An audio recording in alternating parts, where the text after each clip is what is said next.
சுவாமி சில பேர் வந்து ரொம்ப பக்தியா இருப்பாங்க, இறை வழிபாடு பண்ணிட்டு இருப்பாங்க, பூஜை புனஸ்காரம் சம்பிரதாயத்துல என்னென்ன இருக்கோ அதெல்லாம் சிறப்பா செய்வாங்க. ஆனாலும் அப்படிப்பட்டவங்களோட வாழ்க்கையிலும் தொடர்ந்து துன்பம் வந்துகிட்டே இருக்கும்னு வந்து போவாங்க. இதுக்கு என்ன சுவாமி காரணம்? கடவுள் மனிதனை நெருங்க நெருங்க துன்பம் வந்துடும். ஓ, கடவுள் மனிதனை விட்டு விலகு விலகு இன்பம் வந்துடும். பிரமாதம்.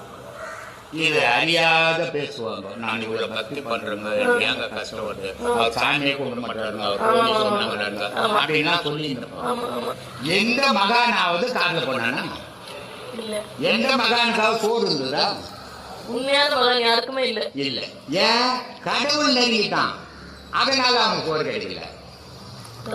அதனால எவன் ஒருத்தன் அதிகமா கஷ்டப்படுறானோ, கடவுள் பக்தியில கஷ்டப்படுறவன், சாதாரண கஷ்டம் உலக கஷ்டம் வேற, பக்தியில நல்ல பக்தி பண்ணி எவன் ஒருத்தன் கஷ்டப்படுறானோ கடவுள் அவனை நெருங்குறானோ.